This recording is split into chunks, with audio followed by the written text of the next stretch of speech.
Hello and welcome. On behalf of AIGA and Art Book, we are pleased to present Help Yourself by Mieke Gerritzen. Here's the book we're talking about today. We are constantly encouraged to lead the ideal life. In the past, our identities were shaped by our communities, family, and friends. Today, we write our own success stories on social media. We design our own identities to an unprecedented extent, constructing ourselves as we wish to be seen. There are ways of upgrading oneself, dieting to achieve the perfect body, transforming your talents into a successful business, finding bliss by meeting a new love. And therefore, there are new forms of creativity or self-design. Now, it is my honor to introduce our guest author and speaker today. Mieke Gerritzen is a designer, artist, producer, and director born in Amsterdam. She is a graduate of the Gerrit Rietveld Academy, and in the early 90s, Mieke was one of the first designers involved in the development of digital media in the Netherlands. She's the founder of the Image Society, and from 2009 to 2017, she was director of MOTI, the Museum of the Image. Mieke creates networks of many different designers, writers, and artists. And in 2001, she started the All Media Foundation for the organization and production of movies, publications, and events like the International Browser Day in New York, Berlin, and Amsterdam, and the biggest visual power shows in Amsterdam and Los Angeles. Mieke was also the head of the design department at Sandberg Institute from 2002 to 2009, the master's course connected to the Gerrit Rietveld Academy in Amsterdam, and she's received many prizes and gives lectures and presentations worldwide, including the one today. So without further ado, I will turn things over to Mieke for her presentation, and I'll come back and host some Q&A later on. See you in a bit, everyone. Okay, thank you. Thank you for being here. Thank you for having me, and I hope you're all having a nice day. I'm going to talk about my book that came out last year, and Help Yourself. First, I will introduce myself for those who never heard of me before, to understand more about the context of the book a little bit. Of course, Lee already introduced me very great, and but maybe now I will show you a couple of images that I created in the past. Well, I'm a designer, I'm a curator, I'm a bookmaker, and these are some of the books I did before. And this was for about 20 years I created these books.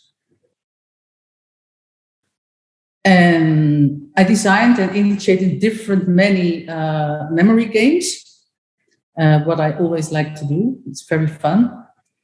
And I was director of the Museum of the Image, MOTI, and it was a nice museum. I did it for 8 years, and in the beginning it was the Museum for Graphic Design in the Netherlands. And after 3 years being a director, I changed the name to Museum of the Image, because I thought graphic design was changing so much.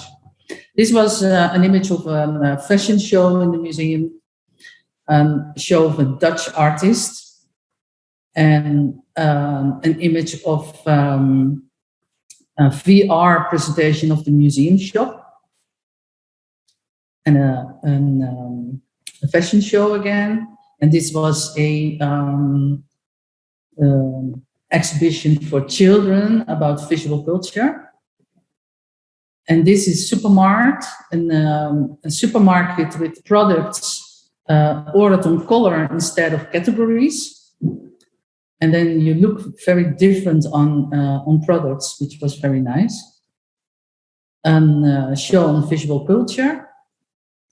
And my last slide of the museum is Planet Hype, and this was a show on internet culture.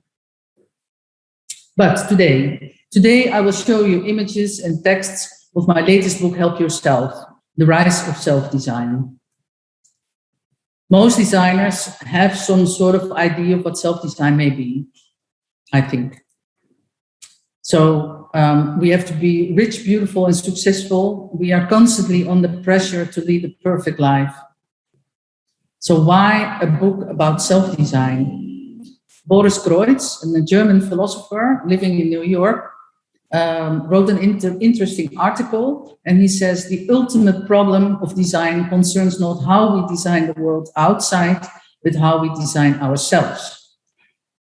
And that means how we deal with the way in which the world designs us. So doing more self-design leads probably to a more stronger identity. There was a time when our identity was defined by our neighborhood and family and friends, but nowadays we are supposed to write our own success stories and on social media platforms. And this book is made for you because you are already here, you are already born. More and more we are able to make man, but how shall we make him? We are the creative creator of ourselves. We design our own identity. We create our own image. You are a self-produced work of art. We present ourselves as we like to be seen. Help Yourself reflects on the self-help industry. Self-help is the most successful book genre today, one bestseller after the other. Designing your own self is an economic trend, a real industry that hides a competitive advertising market that promises to make our dreams come true. The books are made for fortune seekers. And if that happiness does not arise immediately, there are always other self-help books available. Self-help books are also addictive. The book has 30 chapters, and I'll walk you through some of the pages, and I will show you a glimpse of it. So, first chapter, you are makeable, this chapter body. So do you wear a smartwatch? Are you a self-tracker? Or is Google or Facebook tracking you? The smartphone became part of our body. I mean, not really, of course, but because if you lose the phone, you feel so incomplete, as if you're missing a limb. The smartphone is changing us. Are you human or a robot? And this is chapter automatization. Your life is full of habits, going to the supermarket every day, buying the same products all the time, having the same thoughts. So are you already becoming a robot? Do you think that the human will disappear? Machines are going to look like us. Do you have anything to hide? This is chapter privacy. Is it a solution to go offline if you are addicted to the information society? In Help Yourself, you can check who is watching you by filling in the form. Are you your own doctor? Watching everything on the internet if you have something? This is chapter health. Obesity is a worldwide problem that we still have to solve. Actually, citizens are entitled to darkness because to be fat and unhealthy should actually be a free choice. What are you? Chapter identity. Are you self-made? You should be the person you want to be. Or are you normal? Are you a groupie? Who designs your identity? For whom do you make yourself beautiful? Chapter beauty. Once Simone de Beauvoir said, the woman is a design of the man. She could say this because she was a famous feminist. Nowadays, nowadays you cannot say this anymore in the cancel culture we live in. Here you can find tips for the perfect selfie. Do you love yourself? This is chapter love. Love does change when we spend so much time online. Love became a product. You live in a world of Valentine's days, and romantic comedies that have turned sentiment into an industry. How extended is your family? Chapter family. So in how many family apps are you? People are more talking to screens than they talk to their families these days. We can construct our ideal family since we are makeable.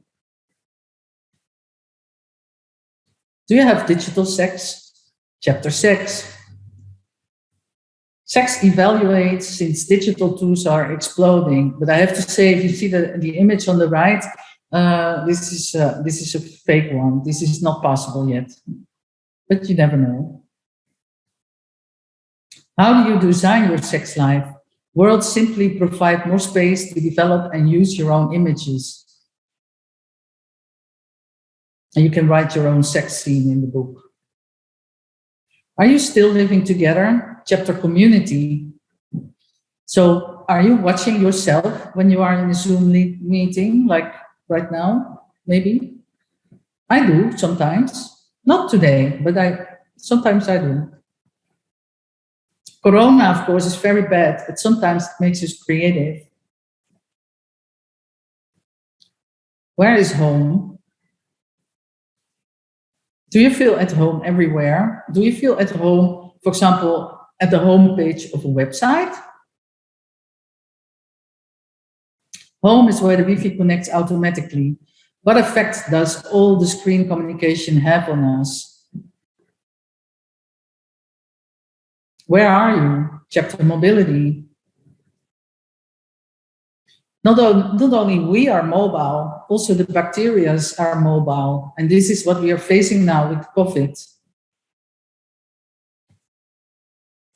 Do you feel lonely during a lockdown? In the super solo culture started coming from Japan, people choose to be alone. And this trend moves now very fast to the United States and to Europe. Are you a product? Chapter consuming. Are you dressed like a billboard? Are you for sale? People are so much working on their presence and identity. It looks like if we are products, so sort of people and goods are fusing. How much do you spend? What kind of consumer are you? You can fill it in the book. What do you learn from doing nothing? Chapter boredom. Getting bored is a new popular trend. Since we have smartphones, we have difficulties to relax. But what can we learn from our cats? Cats still don't have smartphones. Are you alone when you sleep? Chapter sleep. Sleeping is to be alone. And some people have difficulties with that. Because there's no time to rest in the 24-hour economy. Are you present? Chapter mindfulness. Have you trained your brainwaves? Is meditation the solution for our problems? Is meditation the answer to 50 years of overconsumption? Mindfulness became an enormous industry. Become who you are. Chapter career. The writer David Graeber introduced the bullshit job in his book. Many jobs are redundant and only cause bureaucracy. Fake it until you make it. How do you think about your own job? Are you an artwork? Chapter creativity. How do you turn your creativity into money? Creativity is a technological issue. We try to design creative robots by AI. We are all born as originals, but we die as copies. We combine, recombine, use, and reuse. Do you wear your brain outside your skull? Chapter knowledge. Is the cloud the place where you wear your brain outside your skull? Would you like to study at the Self-Design Academy? Do you think this kind of academic focus is necessary in our society? Are you a system animal? Chapter management. How organized are you? Thinking in boxes, living without a plan? Is your life a mess? Or do you make lists? How playful are you? Chapter play. What role do you play? Are you a homo ludens? Is your life playful? Have you ever end up totally drunk on your own after a Zoom party with your colleagues? I did. Chapter power. Do you have the power over yourself? Are you dreaming of having power? Have you ever been a victim of sexual harassment? Is success your goal? Are you secretly working on success? Do you set the goals yourself for success? Test yourself in the book. Are you sensitive to success or failure? Chapter addiction. Are you a junkie? Are you an addict? Does endless scrolling feel like drugs? We live in times of emotional capitalism. So what are you addicted to? Is your depression an opportunity? Chapter depression. Can you recognize depression? Does gloom make you extra creative? Chapter fear. Are you afraid of yourself? Where are you afraid of? Flies, spiders, COVID, nationalism, your own thoughts? Fear is a product especially for insurance companies. Test your fairness in the book. Chapter true. True is a hot topic in the media society we live in. There are lots of lies going around. Yeah? Bread is bad for you, all these things. Is bluffing lying too? You have to create your own standards for lying. How will you live on after death? Chapter death. And this is my last slide. And it says, which tree would you like to be after death? You can choose your own tree. Thank you. Thank you so much for that presentation, Mieke, for taking us through some of the pages of your book. I just wanted to turn it over to the audience now and let folks know you can use the Q&A pod right here in Zoom. If you'd like to ask Mieke any questions, if you're watching a live stream, feel free to post the questions there in the comment section and our staff members will surface it. But in the meantime, I'll kick it off with a few questions. The first one I had is about when did you know, or how did you feel when you were ready to start this book? You told us a little bit about your motivations for writing this book before, but tell us about the moment when you're like, oh, this idea needs to be a book, especially since this is not your first rodeo, as we say here, like you've written other books before. So when was the moment where you felt like, oh, this is the book that I need to do next? It was with my, I was looking around to all my friends and how they behave and what they were doing, and family, friends, and the people I work with normally, and so many people went into meditation and having coaching lessons and start working on themselves in a way. So I thought, well, this is my next topic. I would like to know more about it because I'm myself. I don't think I'm so much into meditation and spiritual things and thinking. So I was just wondering what was going on in the world. And that's why I started my research for this. It seems like from what you presented, but also having read through the book, you pose a lot of questions for self-reflection. So you clearly have a point of view from how you put things together and the layouts and your copy and all of that. But is that part of your intention, is to have some ambiguity or to allow readers to maybe answer their own questions and find their own way? Yeah, and I'm definitely not giving all the answers. That's indeed, there's a lot of questions. I was thinking about it one time that I thought, well, maybe I make a book with only questions.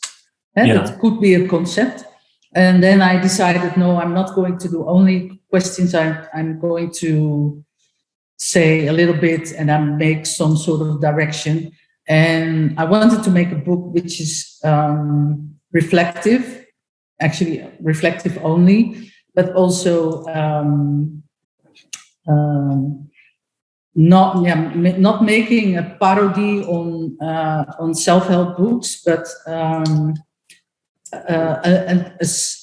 slightly ironic. So that was my intention, because I think there's a lot of in the whole industry of self-help books and the way that people make use of spiritual things, that I think there's a lot of commerce going on around it. And this is what I wanted to talk about. Yeah, that was a really good point. I was actually going to ask you that as my next question about the tone of the book, because reading through it, there are parts of it that are really quite funny or, ironic in points. But I'm curious to learn more about where you were going with this, because you said you're not trying to make this like a parody either, but there's definitely some critique and some humor going on as the It's very humoristic, and it's critical, it's ironical sometimes.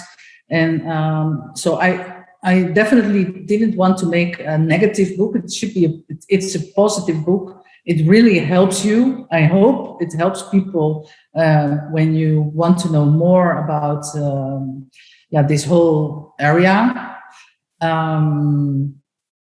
But I didn't want to make a how can you say that, an activistic book.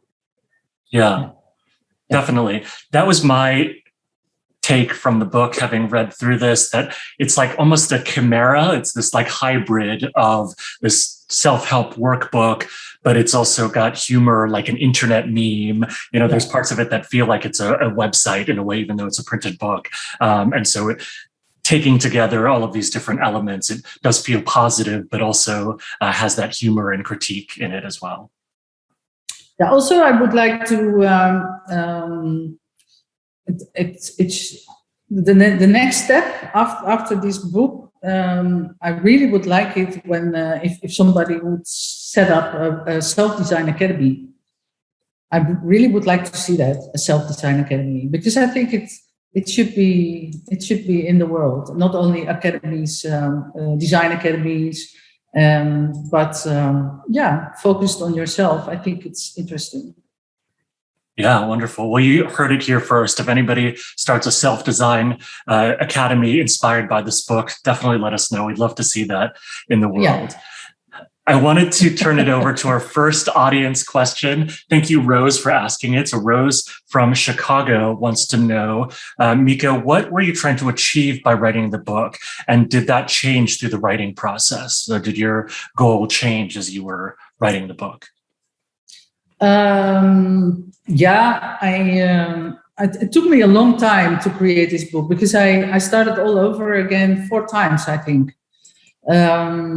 Because it's a difficult topic. So because I didn't try to catch like 700 or 800 self-help books and then put it all in one book. but so I was just looking for my own point of view and the things that I wanted to tell about it. So yeah, and I hope that with the book that people take it, they have fun with it, but also take it serious, that self-design should be a thing. And that's what I wanted to achieve. Wonderful. Just wanted to pause for a little bit and just give another plug for the book again before we go back to Q&A. I posted in the comment section links to get the book from our partners at Artbook, but you can get Miike's book from artbook.com using AIGA member 25 as the coupon code for 25% off. I also wanted to mention that this book is published by Valise, which is an Amsterdam-based independent publisher established to respond to the critical developments in contemporary art, theory, criticism, architecture, design, and photography in broad and imaginative ways. And so Valise is one of the publishers that you can get books from on Artbook, and they've published Miike's book. So I just wanted to do a plug for that so folks can get a copy if you'd like. Back to the audience, Jen has a comment, but I'll just surface it and see if you have any reactions to it, Mieke. Jen said in the chat she enjoys how all of the formatting seems to point back to consumerism, from the headlines, the fake ads, the bright colors.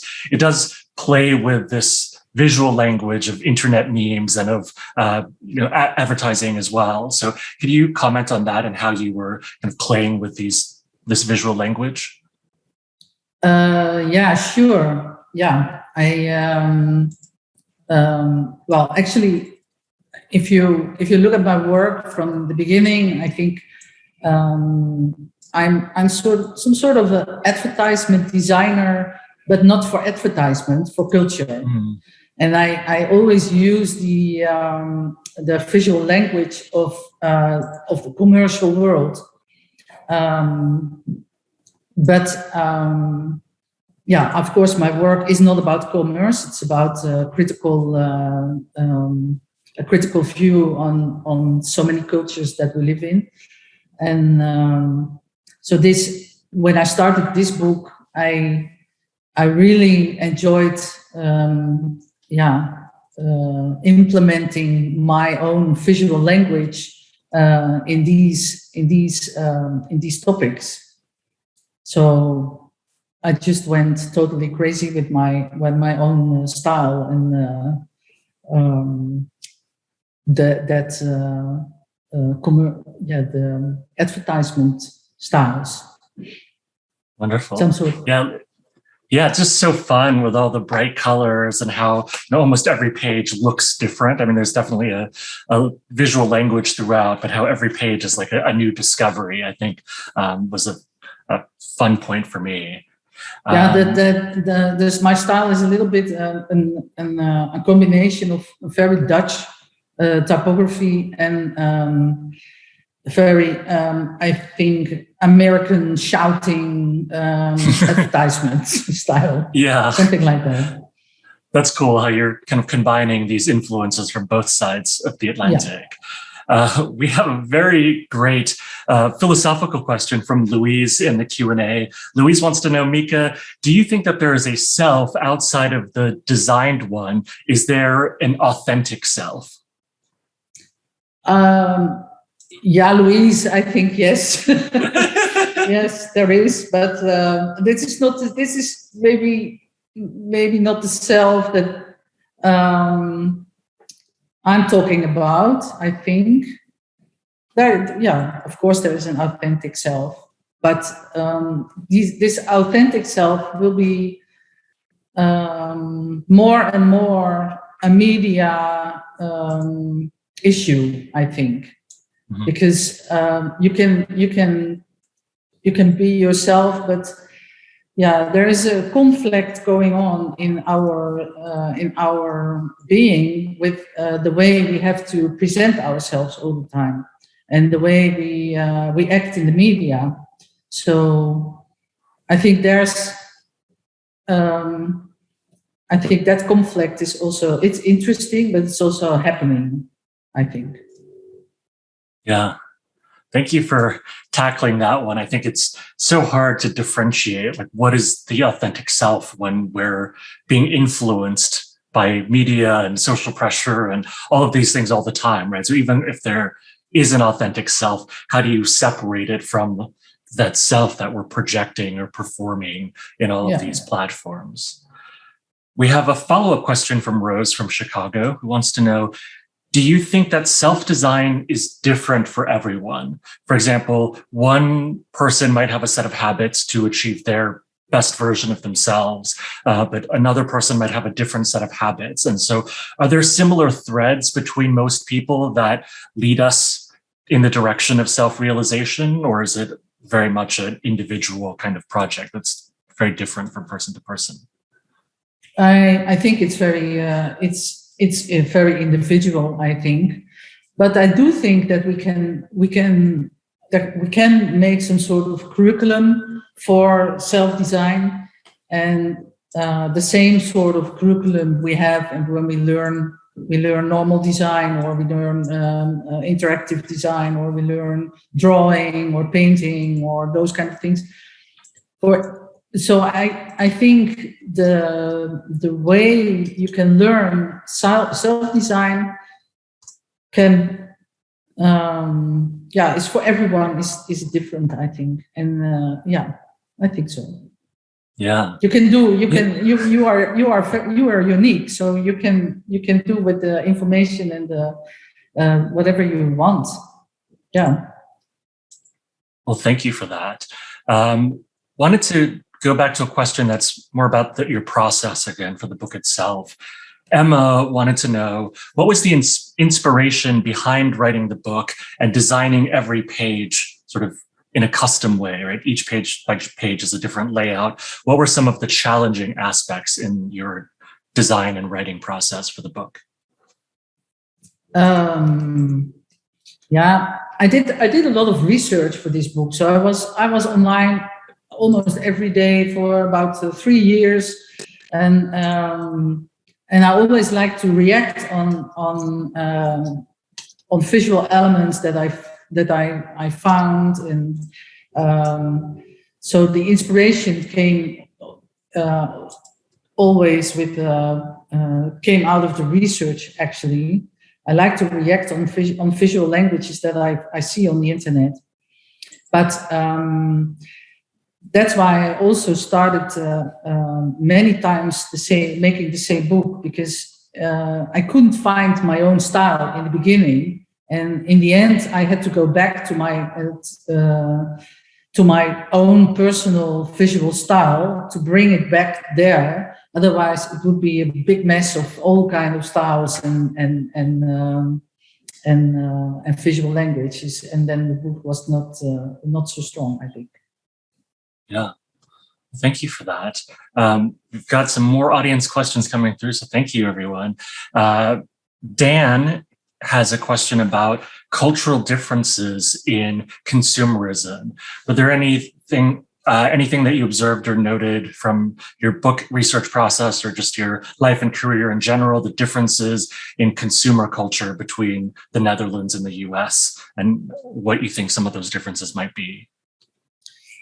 I don't know if there are so many differences between the United States and the Netherlands, but because I think in the Netherlands we took over a lot of American style consumerism, but I actually thought about it when I was making this book, about the diversity, I mean, about other countries in the world, which are not the Western countries.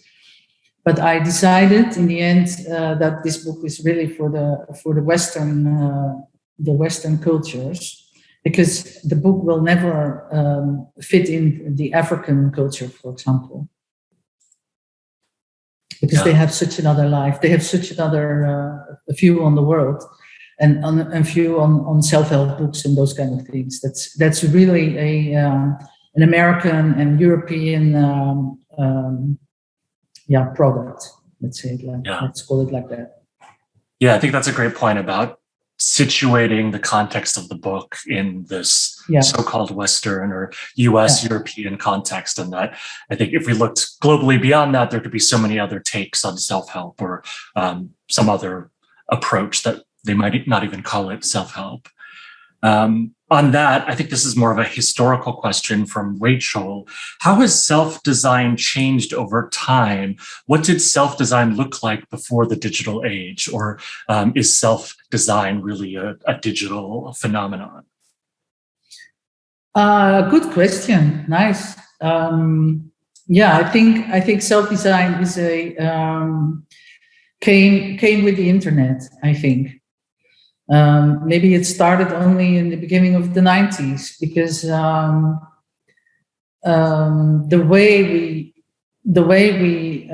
we develop our identities and these kind of things, they are so much connected with online situations, and we didn't have that before. There was not so much communication. There was a lot of communication, but not in this way. So multimedia and it's nice to think about that. Thank you for the question. Yeah, so many meaty questions from the audience today. This is wonderful. We have the next one is from Carolyn, who wants to know. She says, Mieke, you've worked in many different media, from products, exhibitions, motion graphics, and of course, books. Why was it important for you to make this a book rather than maybe a digital artifact, an Instagram account, or some sort of ebook or website or something? Yeah, I wanted to make a book because I wanted to create a reaction on the self-help books. And because they are mostly books, self-help books, that's really a genre. And so I really chose for a book, not for a website or an app or something. I'm at the moment I'm working on a smartphone movie, and the smartphone movie is about our relation with technology, and so that has to be a smartphone movie. But for the self-help book, I think this really should. It was supposed to be a book. Yes. Yeah. Another question, this one's from Jen, about technology. Jen wants to know how you feel about advertising technology. In particular, how do you feel about its ability to infiltrate our lives? I think this is referring to things like the Facebook algorithm, right? Where it's serving you ads based on what it knows, and how it's, maybe, much deeper than 50 years ago when advertising was in print or out of home, and it couldn't be as micro-targeted as today. Do you see positives and negatives of this? Yeah, advertising is totally changed. I mean, it's totally different than it was like 40 years ago or something. But, and of course, I think that's amazing, important what algorithms are doing. And I think we should, the entire world and all the people on the planet should learn more about what it means, these algorithms and how they can influence us. But actually, I think my book is not so much about algorithms because you have to show them when you talk about them, actually. But I think it's a very important issue. Yeah. Thank you. It's dangerous. I think it's also dangerous, algorithms, in a way, because we can't see them, and it's invisible. Yeah, I think back to your point earlier about your choice to make this an actual book rather than maybe an app or something like that, is there's something that's very empowering to the reader about this, right? Because you could read it cover to cover, but you can also sort of bounce around between different chapters and pages because everything is such a discovery. So like, I feel more in control, I think, with this than if this were like a multimedia or a digital experience. So we have about 4 more minutes with Mieke if there are other audience questions. In the meantime, I have one that's just about like takeaways. We've talked about broad range of topics. You gave us an overview of some of the chapters and examples of the pages. If there's one or two takeaways that you wanted viewers today to have from this presentation and from the book, is there any thoughts that you wanted to leave with people? Now, maybe if you after this session of self-design, maybe go think about how if you would like to go yourself to a self-design academy, and let me know. Because maybe if there are a lot of people who wants to go to a self-design academy, maybe we can set it up. Mm-hmm. Yeah, and take a nice walk. Maybe, I don't know what's the weather in the United States today, but here it's really nice, a summer day. So think about it, think it over, and take a small walk outside. Maybe that's a self-design thing, little self-design thing. Yeah, that's such a lovely suggestion, to just go outside, especially for so many of us who are just working from home for 18 months now and on our devices all the time. Just go outside, and that's part of that self-design journey, it sounds like, as well. Wonderful. Well, Mieke Gerritzen, thank you so much for sharing about your book. And for folks who are tuning in today, you can get it published by Valise from artbook.com. Use AIGA member 25 for 25% off. Thank you for these amazing questions today. There's just so many more questions and things that are turning in my head as I revisit the book and just our discussion today. So this is just so rich and beautiful. So thank you all. Thank you so much. Also, thank you for being there. Thank you for listening to me. Wonderful. All right, we'll see you at the next AIGA and Art Book event, or the next AIGA event in general. Have a great rest of the day and a great rest of the week. See you next time. Bye-bye.